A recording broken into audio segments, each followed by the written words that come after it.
Seperti inilah suasana di kebun sawit milik PT Pradiksi Gunatama, Tanah Grogot, Kabupaten Pasir, Kalimantan Timur. Ratusan karyawan sawit ini setiap harinya tidak tahu apa yang harus mereka kerjakan dan hanya melakukan apel setiap paginya.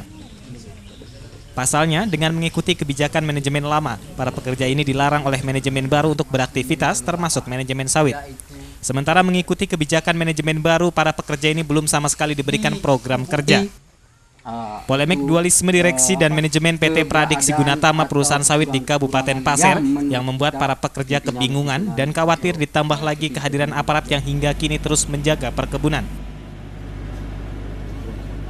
Jelas sebagai dari karyawan dengan kehadiran kita kan kaget Pak, kaget dengan munculnya ada pihak keamanan yang muncul untuk mengamankan, menurut mereka mengamankan di sini. Jadi dari karyawan rasa kaget dan ada perasaan takut. Setidaknya terdapat 1.600 karyawan perusahaan sawit yang hingga kini masih belum jelas status pekerjaannya. Sementara itu para karyawan sendiri berharap polemik dualisme perusahaan yang terjadi bisa segera berakhir dan mereka bisa bekerja seperti hari-hari biasanya. Kendati para karyawan ini mengaku sejak awal bulan lalu tidak bekerja, mereka tetap mendapatkan gaji oleh perusahaan. Namun lama tidak bekerja membuat para karyawan jenuh. Ya, harapan kami supaya permasalahan ini cepat selesai dan kami bisa bekerja kembali seperti biasanya. Karena niat kami sebagai karyawan, saya mewakili teman-teman saya di sini, komitmen tetap akan bekerja, Pak. Pernyataan ini berbanding terbalik dengan versi manajemen baru yang menyatakan jika tidak mungkin pekerja yang tidak beraktivitas diberikan gaji. Bahkan manajemen baru menuding jika karyawan dan pekerja sawit di bawah manajemen lama yang dipegang oleh Dr. Nick tidak sejahtera.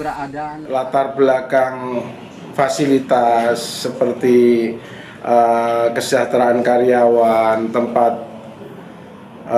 hunian, jadi ada beberapa fasilitas sekolah yang sudah tidak layak. Nah, jadi manajemen yang baru ini akan memperbaiki itu semua dan tidak pernah ada isu yang seperti kita dengar hingga saat ini akan ada pengurangan karyawan dan lain sebagainya, itu semuanya fiktif.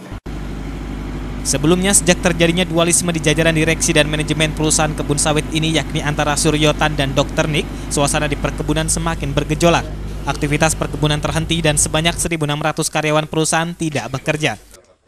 Ditambah lagi sejumlah personil dari kepolisian disiagakan di dalam perkebunan, membuat seluruh karyawan merasa terintimidasi dan khawatir. Dari Tanah Grogot, Kabupaten Pasir, Mukmin Aziz melaporkan.